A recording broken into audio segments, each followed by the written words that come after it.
성경 말씀 보겠습니다. 누가복음 21장 1절에서부터 8절까지의 말씀입니다. 누가복음 21장은 당시의 제자들이나 그리고 무리들에게만 아니라 예수님을 기다리는 사람들에게도 전하는 말씀이기도 합니다. 그래서 누가복음 21장이나 마태복음 24장이나 또한 계시록에 있는 이런 말씀들이 종말에 대해서 말씀을 하고 있거든요. 그렇기 때문에 우리가 특별히 또 이 말씀은 예수님이 동성애를 사시는 동안에 이 제자들에게 그 공개적으로 가르치는 말씀 가운데서 그 마지막 부분이라고 생각하면 되는 것입니다. 뭐 나중에 이제 성만찬 그 일도 있지만 공개적으로 드러내놓고 가르치는 말씀은 이게 마지막 부분입니다. 그러니까 굉장히 중요한 말씀이라고 생각하면 될 것입니다. 자, 누가복음 21장은 예수님은 세상에 그 종말에 일어날 일을 말씀하면서 그 21장 마지막 부분에 29절부터 31절 말씀 가운데 보면은 무화과나무와 모든 나무를 보라. 싹이 나면 너희가 보고 여름이 가까운 줄을 자연히 아나니 이와 같이 너희가 이런 일이 일어나는 것을 보거든 하나님의 나라가 가까이 온 줄을 알라 하고 말씀을 했습니다. 그러니까 이 말씀은 하나님을 믿는 사람들이 하나님의 나라가 가까이 온 줄을 알아야 되는 거예요. 그걸 알아야 되는 거예요. 그냥 예수 믿는다고 믿는 것이 아니라 하나님의 나라가 가까이 온 줄을 알아야 되는 거예요. 그 말은 시대를 분별할 줄 알아야 된다는 말입니다. 시대를 분별할 줄 알아야 하나님의 나라가 가까이 온 줄도 아는 것이죠. 그래서 이런 말씀들이 여러 군데서 나타나는데 마태복음 7장에도 보면 이런 말씀이 있습니다. 7장 15절부터 20절 말씀에 보면 거짓 선지자들을 삼가라. 양의 옷을 입고 너희에게 나오나 속에는 노랗지라는 일이라. 그들의 열매로 그들을 알지니 가시나무에서 포도 또는 앙금키에서 무화과를 따겠느냐. 이와 같이 좋은 나무마다 아름다운 열매를 맺고 못된 나무가 나쁜 열매를 맺나니 좋은 나무가 나쁜 열매를 맺을 수 없고 못된 나무가 아름다운 열매를 맺을 수 없느니라. 아름다운 열매를 맺지 아니하는 나무마다 지켜 불에 던져지느니라. 이러므로 그들의 열매로 그들을 알리라 하고 말씀을 합니다. 그러니까 분명히 그 결과물이 나타난다는 거예요. 사람은 나쁜 사람은 나쁜 짓을 하고 선한 사람은 선한 짓을 한다는 거예요. 그러니까 하나님을 믿는 사람들은 하나님의 말씀을 따르고 하나님을 믿지 않는 사람들은 자기 멋대로 사는 모습이 나타난다는 것입니다. 그래서 마지막에는 어떻게 된다는 거예요? 심판이 있으리라 하는 그러한 의미를 말씀하고 있습니다. 그런데 이 마지막에 가면은 거짓 선지자들을 조심하라. 거짓 선지자들이 분명히 마지막 때가 되면은 본색을 드러내고 그 잘못된 가르침을 가르칠 거다. 그러니까 너희들은 거짓 선지자들이 이렇게 거짓말을 하는 진리에서 어긋난 말을 할 때에 분명히 때가 가까이 왔구나. 그것도 어떤 한 사람 두 사람이 아니라 그 전반적인 흐름이 잘못된 가르침이 흐른다 이런 생각이 들 때는 성경을 더 유의해서 살펴보고 어떻게 사람들이 저런 것을 말을 할 수가 있지? 그런데 더욱더 이상한 것은 사람들이 그 말을 듣고 따른다는 거예요. 참 신기하죠. 여러분, 우리가 깜짝 놀랄 수 있는 일이 바로 그거예요. 과거에 동성연애를 하면은 말도 안 되고 또 손가락질을 받고 그들은 또 피해서 다녔어요. 설사 그런 일이 있으면. 그런데 그런 일이요, 옛날부터 있었어요. 구약시대 때부터 동성연애라는 것이 있었고 짐승가하는 그 수간이라는 것이 있었습니다. 그런데 자그마하게 그런 부분들이 일어났죠. 그런데 항상 시대의 마지막마다 보면은 그런 일들이 많이 일어나는 거예요. 자, 그러면은 우리가 사는 이 세상의 마지막에는 그 동성연애자들이 적을 것이냐? 많다는 거예요. 또 이 시대의 마지막마다 이게 하나님의 질서를 파괴하는 것이거든요. 그러니까 그러한 일이 또 많이 일어난다는 거예요. 그런데 우리가 일반적으로 생각할 때는 말도 안 되는 일이잖아요. 그 말도 안 되는 일을 아니 다른 일반 세상에서는 받아들인다고 할지라도 이 하나님을 믿는 신앙의 세계에서는 못 받아주는 거잖아요. 그런데 받아주고 있다니까. 이거 아주 이상하다. 하나님을 믿는 사람들이 어떻게 성경이 잘못됐다고 말을 하는데 그건 아니라고 말을 하는데 그런 자는 저주를 받으리라고 말을 하는데 어떻게 교회 안에서 그런 사람들을 인정해 줄까? 이해가 안 되는 거예요. 이해가 안 되는 일들이 이렇게 사람들이 받아주고 있다니까. 그러니까 이것이 바로 뭐냐? 불법이다. 하나님의 법에서 잘못된 불법이라고 얘기를 하는 것입니다. 그래서 예수님께서도 하나님의 뜻을 따르지 않았고 자기 멋대로 따르는 사람들을 향해서 뭐라고 얘기해요? 불법을 행하는 자다. 그렇게 말씀을 하는 것입니다. 그런데 이게 잘못되어진 줄 어떻게 아느냐? 다른 거 없어요. 성경이에요. 하나님의 말씀이 기록된 성경을 가지고 그것이 잘못되어진 줄 아는 거예요. 그러므로 우리는 항상 성경을 유의해서 보아야만 되는 것이죠. 성경을 제대로 그리고 확실하게 잘 알아야 됩니다. 그런데 중요한 것은 이 마지막 시대에 가면은 거짓 선지자들이 일어나서 제대로 안 가르칩니다. 제대로 안 가르치고 확실하게 안 가르칩니다. 믹스하듯이 이것도 저것도 아닌 것으로 가르칩니다. 이단들이 일반 성도들에게 접근할 때 어떻게 접근해요? 자기가 진짜 자기들이 진짜인 것처럼 그렇게 살며시 다가들어요. 그러니까는 나중에 영 아닌 곳으로 이끌어가는 것이죠. 여러분, 이 시대의 마지막에는 분명히 자연현상 가운데서도 마지막이라는 것을 알리는 일이 일어납니다. 그리고 그 시대마다 징조가 분명히 나타납니다. 마태복음 16장에 보면은 그 1절에 보면은 바리새인과 사두개인들이 와서 예수를 시험하여 하늘로부터 오는 표적을 구했습니다. 바리새인과 사두개인들이 예수님을 이제 시험하려고, 야, 그러면은 네가 진짜 하나님의 아들이냐? 그러면 하늘로부터 오는 표적을 한번 나타내 보여보라. 그렇게 말씀을 합니다. 그때 예수님께서 뭐라고 말씀하느냐? 야, 너희가 저녁에 하늘이 붉으면 날이 좋겠다고 말을 하지. 그리고 아침에 하늘이 붉고 흐리면은 오늘은 날이 굳겠다고 말을 하지. 너희가 이렇게 날씨는 분별할 줄 알면서도 어떻게 시대의 표적은 분별할 수 없느냐고 말을 합니다. 사두개인이나 바리새인들은 하나님을 잘 믿는다고 하는 사람들이거든요. 누구보다도 성경을 많이 안다고 하는 사람들이거든요.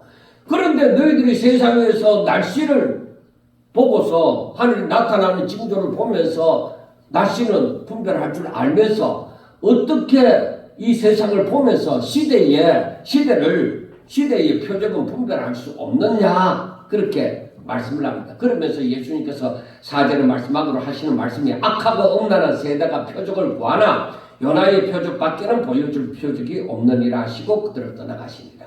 그러니까 십자가와 부활, 요나가 물고기 뱃속에 들어가서 사흘 동안 있다가 다시 나왔잖아요. 그것처럼 십자가와 부활의 표적이 가장 예수님이 하나님의 아들이시라는 메시아라는 그 증거가 되어진다는 것입니다. 그 다음에 똑같은 그런 비슷한 말씀이 누가복음 12장 54절에서도 말씀을 하는데 뭐라고 하느냐? 또 무리에게 이르시되 너희가 구름이 서쪽에서 이는 것을 보면 말하기를 소나기가 오리라 하나니 가령 그러하고 남풍이 부는 것을 보면 말하기를 시임이 더우리라 하나니 가령 그러하니라. 외식하는 자여 너희가 천지의 기상을 분간할 줄 알면서 어찌 이 시대는 분간하지 못하느냐 하고 말씀을 합니다. 그러니까 그 말은 성경에 이미 메시아에 대해서 많이 얘기를 하고 있다. 그런데 사람들이 뭐예요? 관심을 안 가집니다. 문제는 중요한 문제가 뭐냐면 마지막 때 가면은 사람들이 성경에서 말하고 있는 것에 대해서 관심을 안 가진다는 거예요. 그리고 분위기가 거기에 대해서 관심 가질 필요가 없는 것처럼 말을 해버려요. 분위기가 그렇게 만들어져 있어요. 그러니까 바리새인이나 사두개인들이 예수님이 오셔도 그리고 예수님이 말씀하시는 것을 들어도 저들은 자꾸 아니라고 부인하여 버리는 거예요. 이게 앞으로 제가 이제 세상이 좀 더 바뀌어지고 나면은 더 확실하게 말씀을 드리겠지만은 지금 제가 보는 견지에서는 사람들이 하나님을 믿는 사람들을 두고 말합니다. 사람들이 이 성경이 말하는 말세의 징조에 대해서 이 무관심해지는 거야. 그러니까 별 반응을 느끼지 못하는 거예요. 목사님들도 마찬가지예요. 그러다 보니까 시대의 마지막에 가면은 분명히 성도들로 하여금 깨어서 근신하며 준비하도록 주의 재림을 맞이할 준비를 하도록 가르쳐야 되는데 안 한다는 거예요. 사람들이 특히 이 일반 성도들이 무관심한 것도 문제지만 분명히 저들에게 가르쳐야 될 목사님들이 무관심하게 생각을 한다는 것입니다. 자, 그러니까 마태복음 16장에서나 누가복음 12장에서 말씀하는 것들이 하늘의 징조는 쉽게 분별하면서도 이 시대의 징조를 분별하지 못하는 사람들을 비판합니다. 사두개인들이나 바리새인들은 그 사람들이 누구보다도 하나님을 잘 믿는다고 말을 하고 성경을 잘 안다고 얘기하는데 어떻게 시대의 징조를 분별할 수가 없느냐는 것입니다. 오히려 그 징조를 무시해버리고 하나님이 보내신 예수님을 즉 메시아를 알아보지 못한 채 속임수로만 세상의 표적을 구한단 말이에요. 뭔가 한번 우리가 마음이 혹할 정도로 네가 능력을 한번 나타내보라. 오히려 그런 데에 사람들이 관심을 가짐으로 더욱더 미혹에 빠져버리는 것입니다. 그래서 세상 속에서 일어나는 일들, 특히 신적 메시지와 연관된 징조들을 영적으로 분별하는 것이 중요하다는 교훈을 말씀을 합니다. 자, 그러므로 우리가 성경을 가만히 보면서 물론 쉽게 흔들려서도 안 됩니다. 처음에 컴퓨터가 만들어지니까 야 컴퓨터는 666을 말하는 거야 하면서 막 그때 난리가 났어요.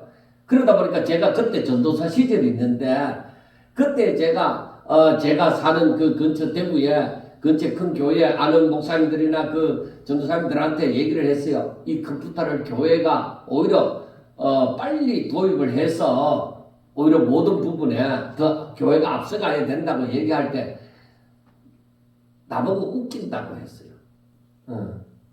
컴퓨터 없었던 교회가 지금까지 잘 살아왔는데 무슨 컴퓨터가 필요하냐 하면서 막 그렇게 얘기를 하더라고요. 지금 개나 소나 다 컴퓨터예요. 제가 교회 재정을 컴퓨터로 교회 재정을 관리하니까 나보고 666개 거기에 동조하는 자라고. 그래가 어떤 장로님하고 내가 다퉜잖아요. 말도 안 되는 소리 한다. 뭐가 육령인지 알기나 아느냐. 그러니까 잘못된 말을 듣고 잘못된 판단을 한다는 것이죠. 제가 또 요즘에 이 AI에 대해서 목사님들한테 막 얘기를 하니까 왜 또 AI 몰라도 설교 잘하고 다 했는데 왜 AI를 알아야 되느냐는 거예요. 제가 속이 답답해가 미치겠어요. 왜? 온 세상이 지금 다 AI예요. 여러분들 가지고 있는 스마트폰도 전부 다 앞으로 더 발전해서 제가 지금 안 바꾸고 있는 이유도 지금보다 더 나은 스마트폰이 곧 나올 거예요. 곧 출시될 거예요. 그래서 저는 그걸 그때 바꾸려고 한번 기다려보고 있는 거예요. 지금 엄청나게 온 세상이 바뀌어져 가고 있는데 목사님들은 이제 물론 제 주변에 있는 소수의 목사님들이라 합시다. 그런데 AI에 대해서 관심이 없어요. 그냥 때가 되면 하면 되지. 옛날에 컴퓨터도 때가 되면은 하는 것처럼 AI도 때가 되면 하면 되지. 지금은 그렇지 않습니다. 이 AI가 어떻게 발전되어져 가는 것을 봐야 시간이 얼마나 하나님께서 그날을 감하고 있는지, 주님 오실 날을 앞으로 그걸 빠르게 지금 진행시키고 있는지, 그리고 이게 어떻게 발전해서 마지막 때 어떤 역할을 할 것인지, 이게 거의 확실시 되어져 가다시피 되어지고 있는데, 관심을 가지는 사람이 별로 없다는 거예요. 그래서 이걸 얘기해도 잘 안 듣는다는 것이죠. 그래서 제가 이 부분에 대해서 굉장히 고심을 하면서 요즘에는요, AI가 이만큼 발전되는 것에 대해서 제가 생각을 해봤어요. 왜 이렇게 발전될까? 여러분들도 이미 들어서도 알고 있지만 AI한테 지금 세상이 이렇게 되어지고 있는 근거를 찾아내라. 그러니까 디지털 화폐가 앞으로 어떻게 되어지리라는 세계적인 지식의 그 근거를 찾아내라면 그 AI가 다 찾아줘요. 수십 개, 수백 개나. 근거가 다 있어요. 그만큼 알려고 하면은 얼마든지 알아갈 수 있어요. 그런데 안 한다. 사람들이 알려고 하지 않는다.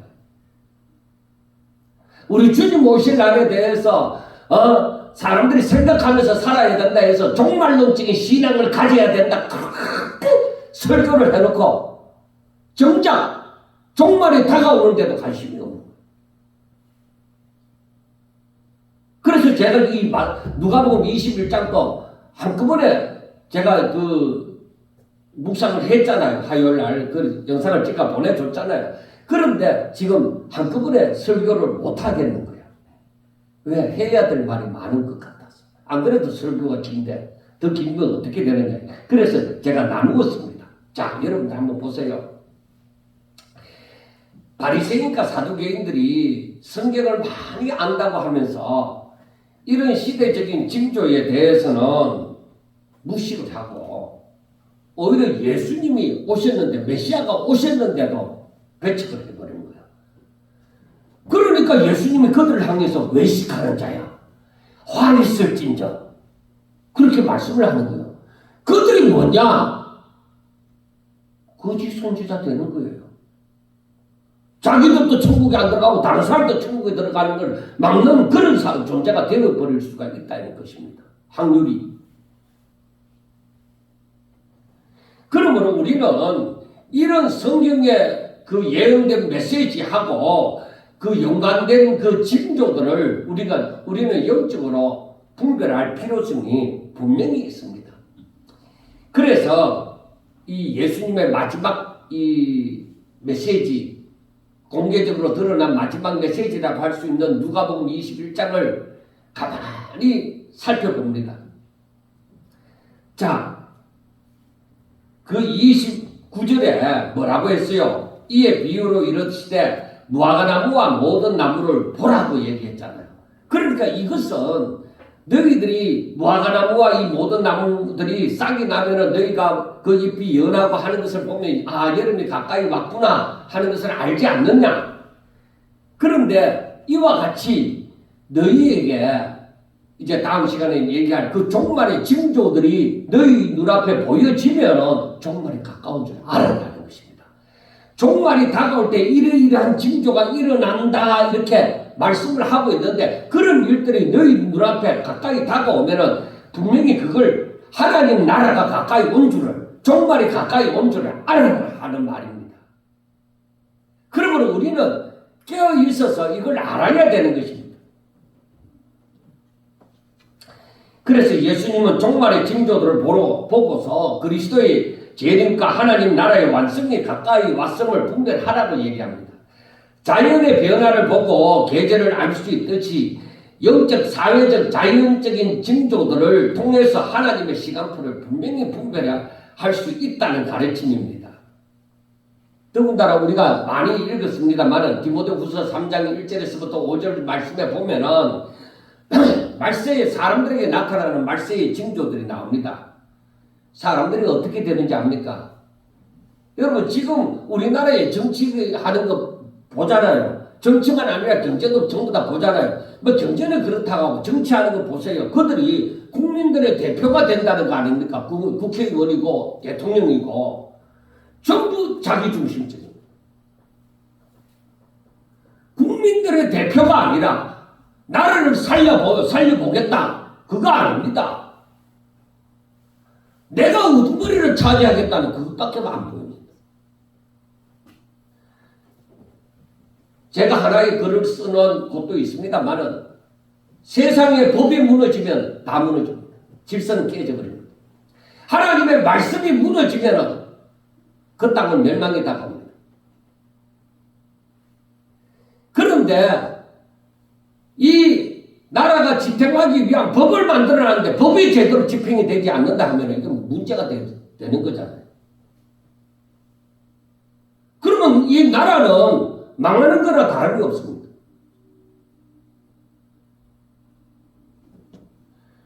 그래서 이 전부 자기 중심적이고 그리고 그들의 열매는 뭐예요?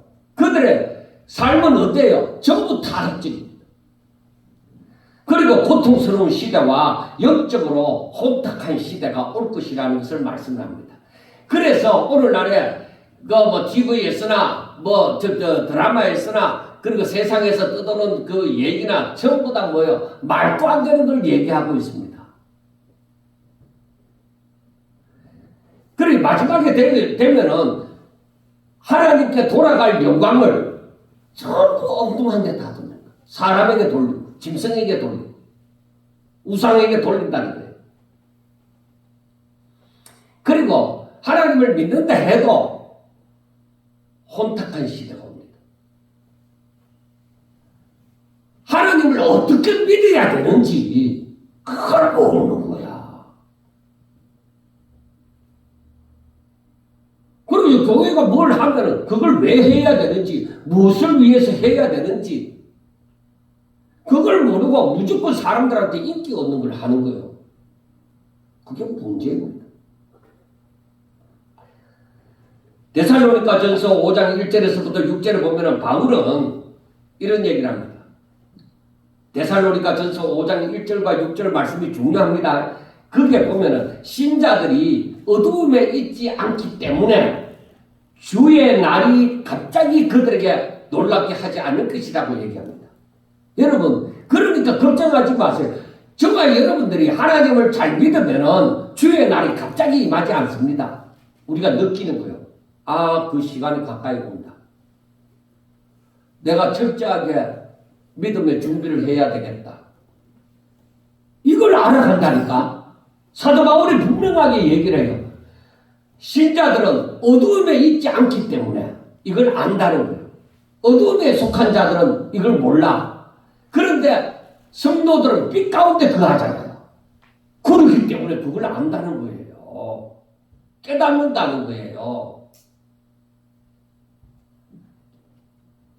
그러니까 신자들이 이 시대의 징조를 분별할 수 있는 영적 통찰력을 가지고 있다는 거예요. 분명히 어두운 가운데 거하지 아니하고 빛 가운데 거하는 사람들은 세상이 변화되는 걸 보면서 경각심을 느끼는 거예요.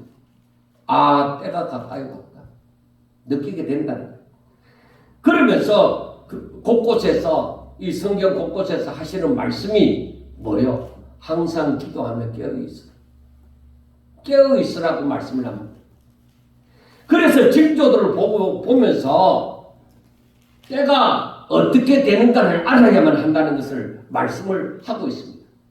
그래서 이것이 바로 예수님께서 사람들에게 마지막으로 부탁하는 말씀입니다. 그러니까 초점이 이 어디에 맞추어져 있느냐? 예수님의 재림, 혹은 종말, 혹은 세상의 심판과 구원에 맞추어져 있는 것입니다. 그래서 우리는 마지막이 가까이 오면 가까이 올수록 성도들이 깨달아야 되는 것이 성경을 알아야 되는 거예요. 그래야 분별이죠. 성경이 잣대예요. 내가 자를 하나 준비하는 거예요. 이게 길이가 몇 센치인지. 그러니까 자를 하나 측정하기 위해서 자를 준비하는 것처럼 성경이 잣대가 되어지는 거예요. 성경을 가지고 맞추어 보았을 때 이게 맞느냐 안 맞느냐. 그게 참으로 중요한 것입니다. 그리고 그 잣대를 가지고 정확하게 갖다 대봐야 돼. 이게 바로 시대를 분별할 줄 알아야 된다는 거예요. 누가 뭐라고 하더라도 여러분들 속으면 안 됩니다. 먼저 오늘 본문에 들어가서 1절과 4절 말씀을 보면은 부자와 가부의 헌금 드리는 모습이 나옵니다. 예수님께서 이제 부자들이 헌금하며 헌금 넣는 것도 보고 가난한 가부가 헌금 넣는 것도 보는데 부자는 헌금하며 헌금을 많이 넣는 거야. 가난한 가부는 그냥 동전 2개 땡그랑 하고 동전 2개만 넣었습니다. 그래서 예수님이 제자들에게 말씀을 합니다. 얘들아, 이 가난한 가부가 다른 사람보다 많이 넣었다. 많이 헌금했다. 그 제자들이 바라볼 때는 동전 2개밖에 소리 안 났는데 많이 했다고 하거든요. 그런데 예수님께서 뭐라고 하느냐? 저 부자들은 풍족한 중에서 헌금을 넣었지만은 이 가난한 가부는 가난한 중에서 자기가 가지고 있는 생활비 전부를 넣는다. 그 사람은 그게 끝이야. 그 자신에게 있는 전부를 넣었다 하고 말씀을 하는 것입니다. 그래 이게 바로 뭐냐? 이게 왜 누가복음 21장에 들어왔느냐면은 앞에 20장에 있는 그 바리새인이나 서기관들 이런 사람들 제사장들 이런 사람들의 그 중심이 잘못되어 있다는 것에 대해서 말씀하는 것이기도 하지만 그래서 그 사람들은 사람들에게 인정받고 높은 자리에 앉기를 바라고 또 가부들의 그러한 가사를 삼키고 이런 사람들인데 우리 하나님이 기뻐하시는 자는 뭐예요? 자기 중심을 드린 자. 자기 중심을 드린 자를 하나님은 기뻐하신다는 것입니다. 그래서 로마서 12장 1절에 있는 말씀도 너희 몸을 하나님이 기뻐하시는 산 제물로 드리라. 그리고 주와 복음을 위해서 너희 자신을 드리라고 얘기하죠. 그 자기 중심을 드리는 사람. 언제나 마지막 시대에 정말 우리에게 필요한 것은 무엇이냐면 너가 진심으로 하나님을 사랑하느냐 하는 것입니다. 그래서 우리는 우리 자신을 돌아볼 때마다 내가 정말 하나님 사랑하나? 하나님을 사랑한다면 얼마만큼 사랑하나? 그래서 이 아브라함이 하나님의 시험에 합격한 것처럼 내가 정말로 내가 너무나도 사랑하는 내 눈에 넣어도 안 아플 만한 그 독자 이삭을 아브라함이 드린 것처럼 나도 그 정도로 하나님 사랑하나? 하고 이렇게 자꾸 물어보아야 되는 것입니다. 그래서 하나님께서 보실 때에 하나님께서 내 중심을 보실 때 부끄럽지 않을 만큼 진심으로 신앙생활을 하는지를 살펴보셔야 됩니다. 그 다음 5절과 6절에 보면은 당시에 사람들이 헤롯 성전이 매우 웅장하게 멋있게 수십 년 동안 잘 지어져 가는 것을 보면서 성전에 대한 자부심을 갖고 있었습니다. 그러니까 솔로몬이 성전을 지었잖아요. 다윗이 못 짓고 솔로몬 때에 성전을 지었는데 그것이 바벨론의 느부갓네살 왕에 의해서 다 부서지고 불에 타버렸습니다. 그리고 나서 스룹바벨에 의해서 성전이 재건이 되어졌잖아요. 그건 초라했습니다. 그러니까 이 헤롯 대왕이 그 예수님이 태어나실 때 2살 이하의 아이들을 죽이고자 했던 그 헤롯 대왕이 유대인들에게 잘 보이기 위해서 이 성전을 지어가는 거야. 성전을 지어가는데 돈을 들여서 너무나도 멋있게 아름답게 계속적으로 짓는데 그러니까 예수님 당시에까지 계속적으로 짓고 그 이후에도 지었습니다. 그러니까 헤롯 성전이 너무나도 웅장하게 멋있게 지어졌습니다. 그래서 유대인들이 그 성전을 보면서 큰 자부심을 가졌습니다. 그런데 예수님은 그 성전을 자랑하는 자들에게 찬물을 끼얹었습니다. 너희 보는 이것들이 날이 이르면 돌 하나도 돌 위에 남지 않고 다 무너뜨려지리라 하고 말씀을 합니다. 깜짝 놀랄 일이에요. 이렇게 멋있게 지어진 성전이, 이렇게 웅장하게 지어진 성전이 어떻게 무너질 수가 있느냐는 것입니다. 솔로몬이 대단하게 지었던 성전도 여러분 바벨론의 느부갓네살 왕에 의해서 파괴되고 불타버렸잖아요. 그러니까 이건 뭘 얘기하느냐? 하나님의 임재는 건물 자체에 있지 않습니다. 오직 백성들의 순종과 거룩함에 있습니다. 그러므로 이제 이 성전의 의미가 이제 건물에서 점점 이제 처음에는 성막이 지어졌잖아요. 성막에서 그 다음에 성전으로, 성전에서 이제 헤롯 성전까지 와서 이제는 이 성전의 의미가 예수님께로 돌아가고 나중에는 뭐요? 우리 자신이 하나님을 믿는 사람이 성전이 되어진다는 것을 말씀하게 되어집니다. 그러니까 사람이 보는 것은 그저 눈에 보일 뿐입니다. 그렇지만 하나님은 뭐예요? 그 중심을 보신다. 그러니까 마지막이 가까우면 가까울수록 사람이 보기에 그 좋은 대로 사는 것이 아니라 하나님 보시기에 좋은 대로 살아야만 되는 것입니다. 그래서 예수님의 마음을 품고 예수님을 닮아가고 예수님이 걸어가신 그 길을, 그 발자취를 따라서 우리도 걷고자 하셔야만 됩니다. 예수님이 이 땅에 오셔서 하나님 아버지의 뜻대로 사신 것처럼 우리들도 이 땅에서 잘 묻고 잘 살고 하는 것이 목표가 아니라 예수님처럼 오직 하나님의 뜻대로 사는 것에 우리 삶의 초점이 맞추어져 있어야만 되는 것입니다. 사람들은 예수님께서 하시는 말씀을 들을 때에 깜짝 놀랐죠. 그래서 사람들이 물었습니다. 선생님이요, 그러면 언제, 어느 때에 이런 일이 일어나겠사오며 이런 일이 일어날 때에 무슨 징조가 있겠습니까? 하고 예수님한테 물었습니다. 그러나 예수님이 말씀하는 것을 가만히 보면은 어떤 말이냐면은 이 솔로몬이 성전을 지었을 때에 예수님이 무슨 말씀을 하나님이 무슨 말씀을 했느냐면은 내가 거기 있으리라고 얘기한 거예요. 그러니까 하나님의 임재가 그 성전 가운데 있으리라고 했는데 바벨론의 느부갓네살 왕에 의해서 무너져 버렸다는 것입니다. 그런데 이건 단순한 현상이 아닙니다. 솔로몬 성전이 부서지고 불타버릴 때도 마찬가지지만은 더 이상 성전의 구실을 하지 못한다는 것을 알려줍니다.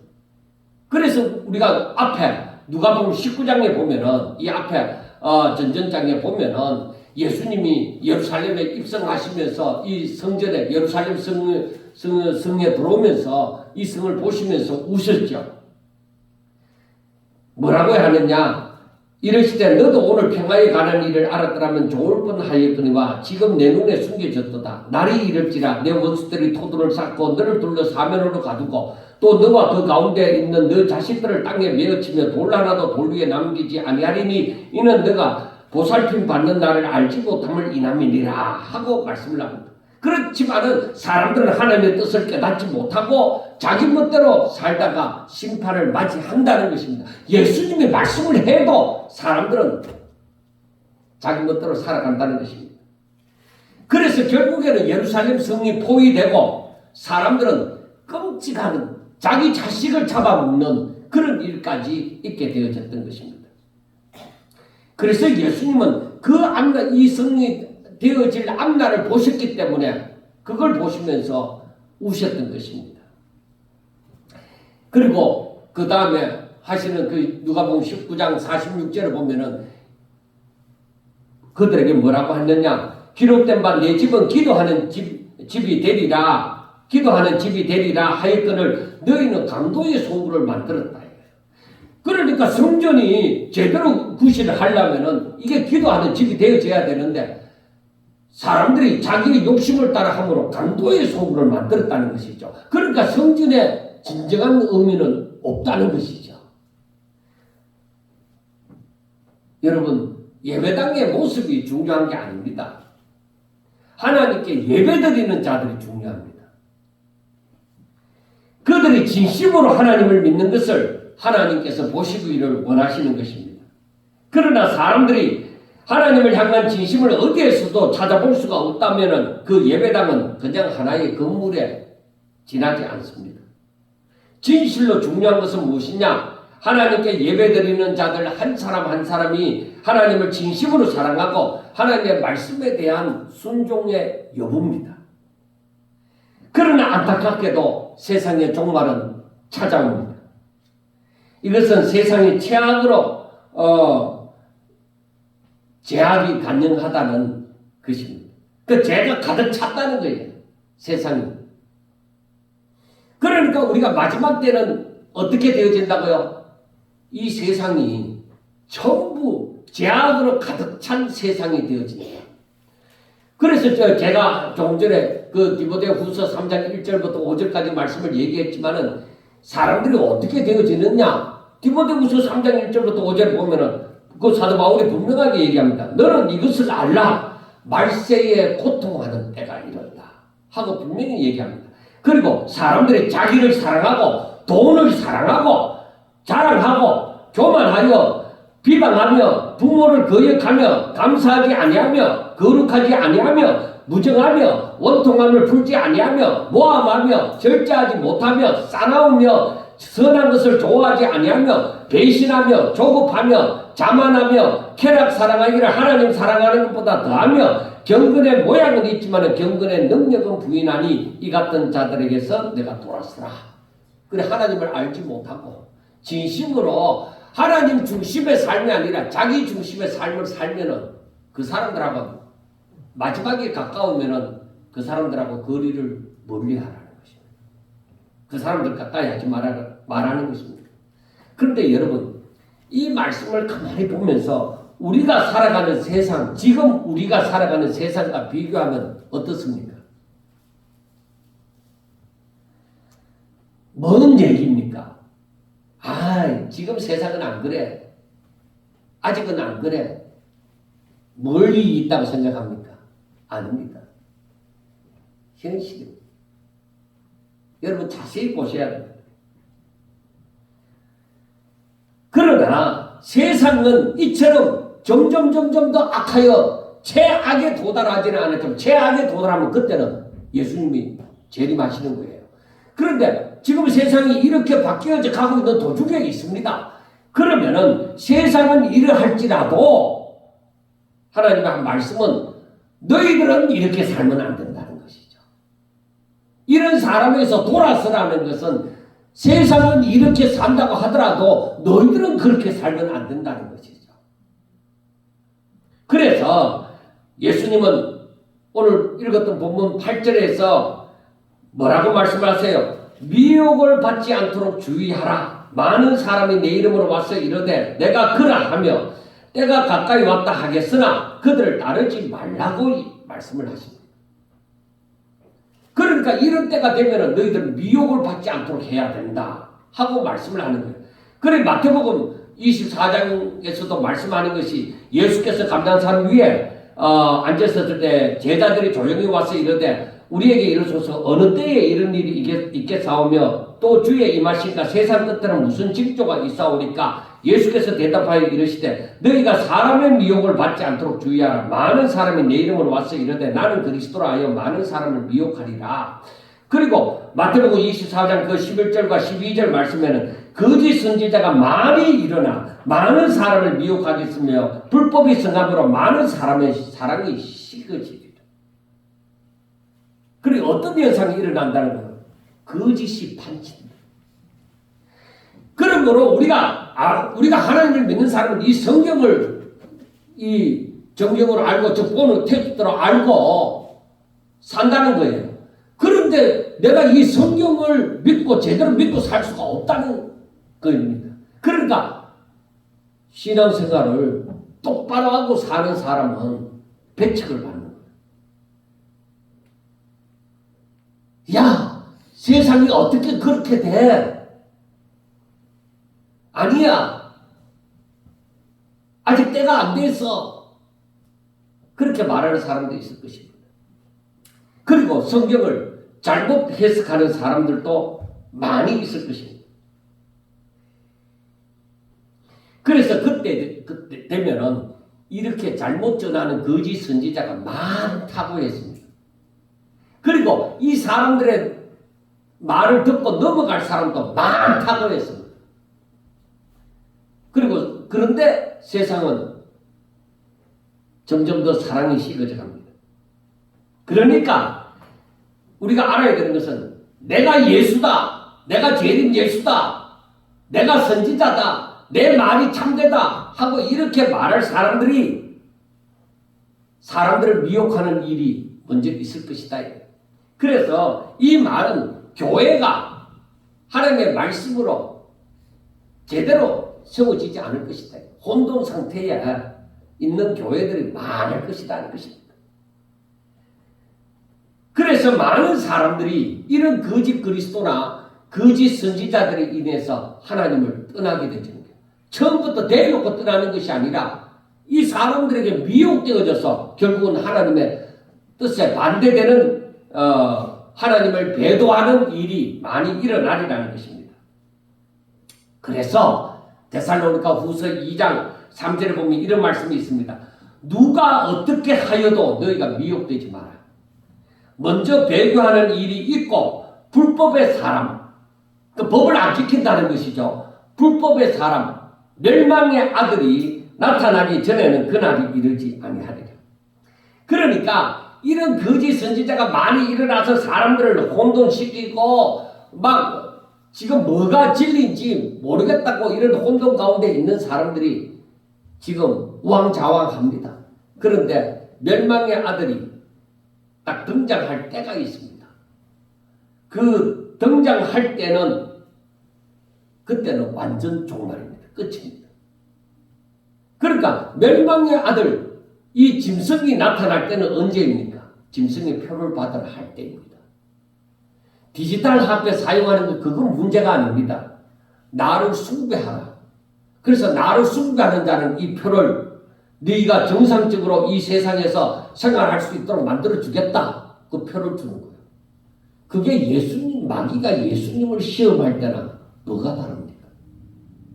네가 나에게 절하면, 네가 나를 경배하면 이렇게 얘기하는 거랑 마찬가지입니다. 너희들이 내 표를 받으면 너희들은 세상에서 마음 편하게 행복하게 살 수 있어.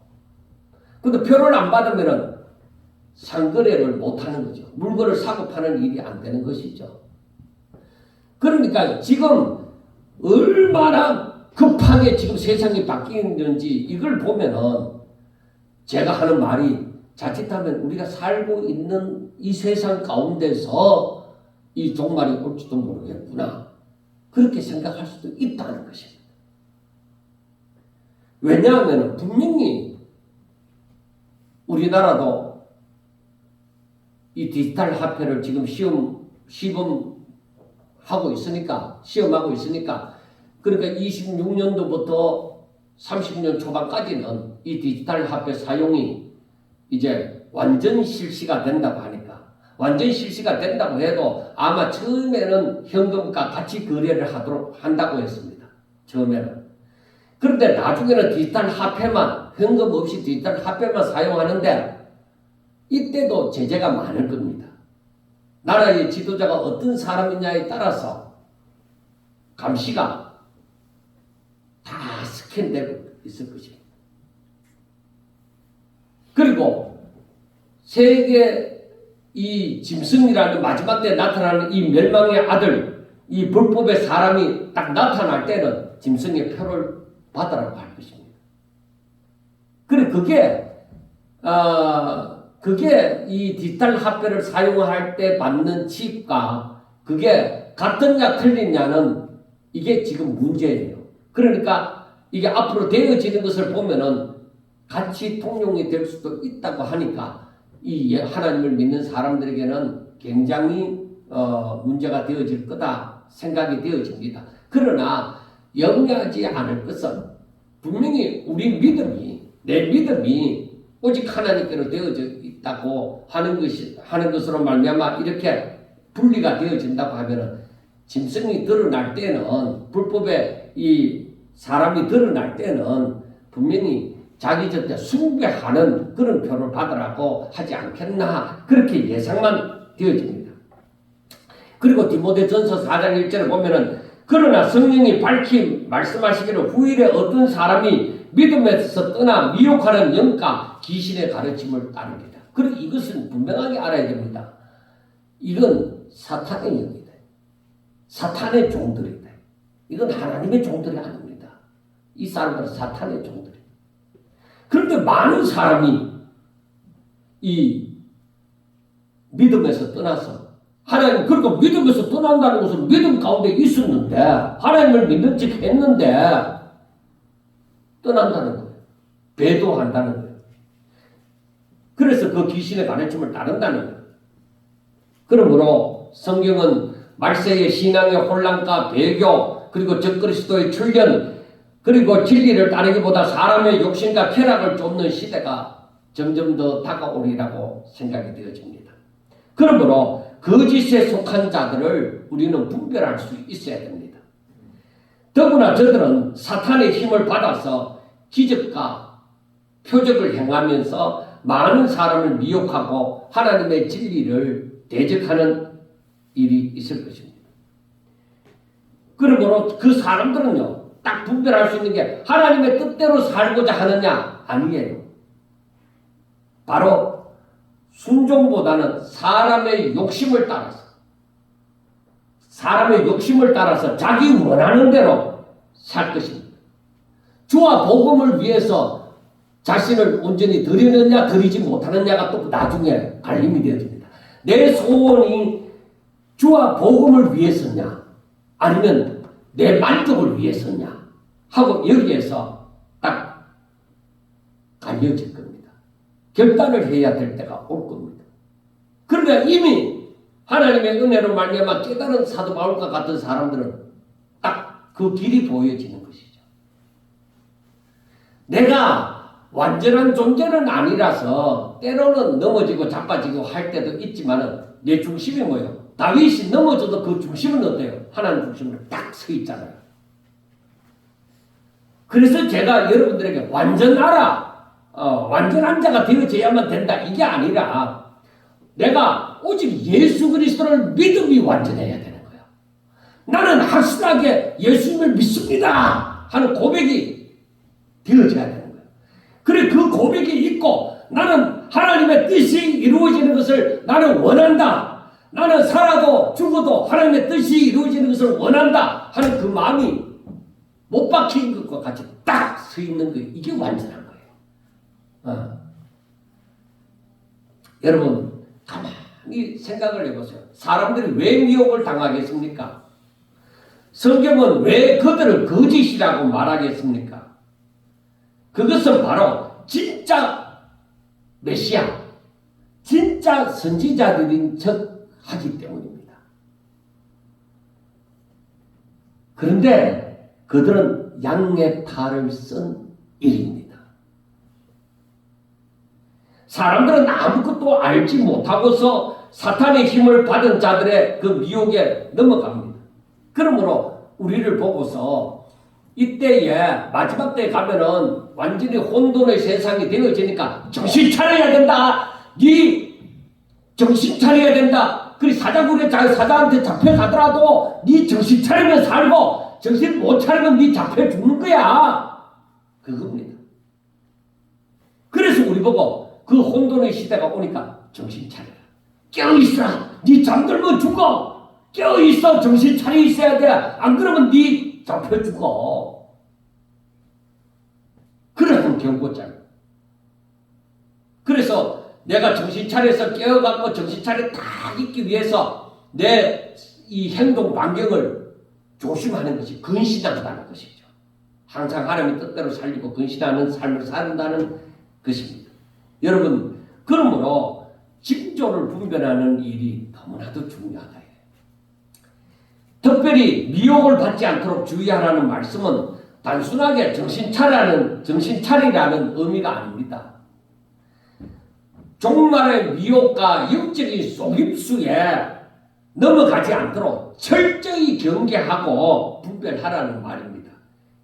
그래 이것을 주의하라는 말을 그 원어로 찾아보면 어떤 의미냐면은 바로 이 전쟁터에서 적의 기습을 대비해서 밤새도록 보초를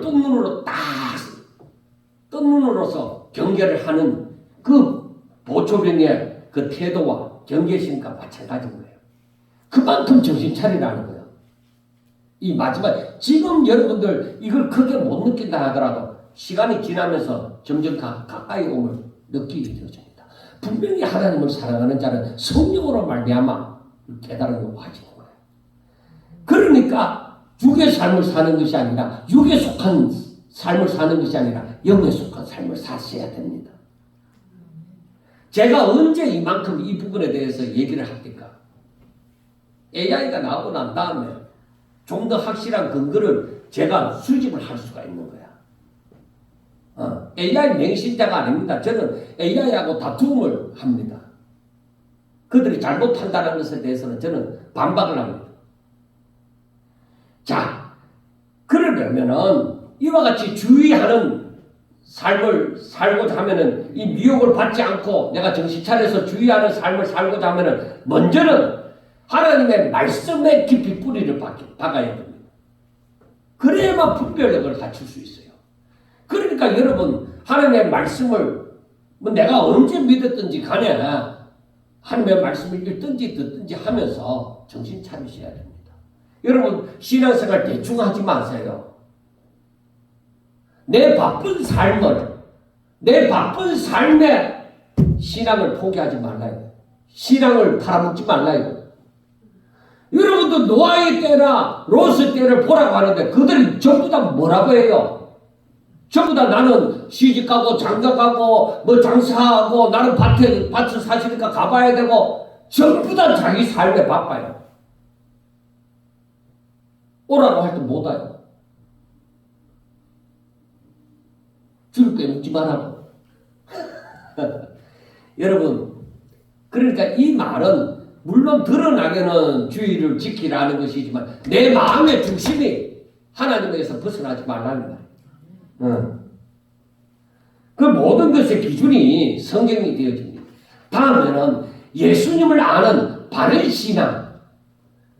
여러분 목사 잘 만나야 됩니다. 혹시라도 제가 실정이 나서 혹은 이 목사 그 꼬라지 보기 싫다 이래갖고 다른 교회 가더라도 목사를 잘 만나셔야 됩니다. 예수님을 아는 바른 신앙 위에 서 있어야 됩니다.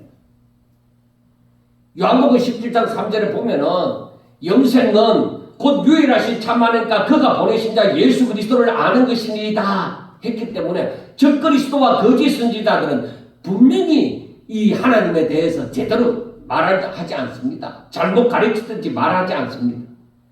예수님을 하나님의 아들 메시아 그리고 십자가와 부활을 인정하지 않는 사람은 그 전부 다 거짓입니다. 그런 자들한테 팔려가면 안 됩니다. 그리고 그 다음에는 미혹하는 자들, 그렇게 잘못된 가르침을 가르치는 자들하고 가까이 하지 마세요. 그들하고 뭐 대적하려고도 하지 말고 따지려고도 하지 말고 그들을 마지막 때 가면 갈수록 그 사람들하고 거리를 멀리 두세요. 그것도 중요합니다. 사랑이 그런 소리 하지 마세요. 그게 사랑이 아닙니다. 하나님이 멸망시키고자 하는 자들을 사랑하는 것이 어떻게 하나님을 따른다고 할 수 있습니까? 이 요사밭이 북쪽 이스라엘에 그 아방하고 같이 잘 지내는 게 그게 맞느냐고 얘기했잖아요. 하나님이 멸망시키고자 하는 자를 네가 사랑하는 게 맞느냐 이 말이에요. 그래서 그런 사람들하고 거리를 두셔야 돼요. 말세에는 진리 비슷한 거짓이 교회 안에 들어올 수 있습니다.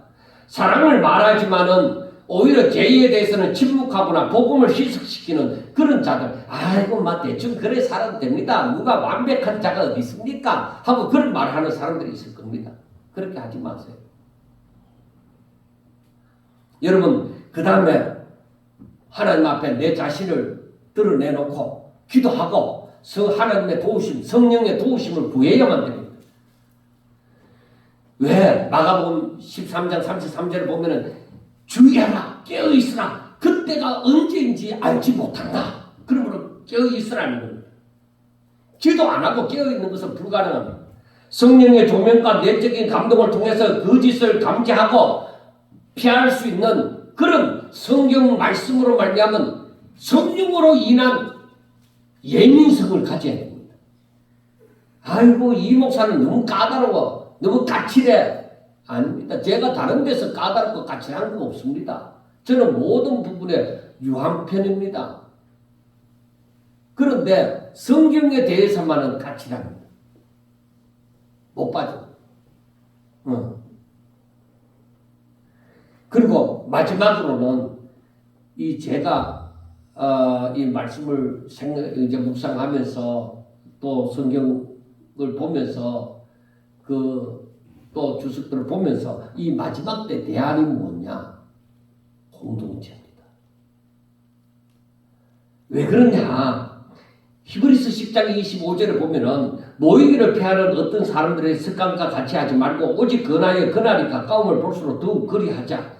말세일수록 고립된 신앙, 자기 혼자서 그걸 감당하려고 하면 힘든다. 그러니까 오직 하나님의 뜻대로 살고자 하는 사람들은 서로 함께 예배를 드리고 함께 그 신앙을 나누고 함께 기도하면서 하나님을 의지하는 그게 힘이 합해져. 그래야 그나마 감당할 수가 있다는 것입니다. 왜냐하면 이 택한 자라도 미혹하고자 하는 세력에 의해서 고난을 당할 수 있기 때문입니다.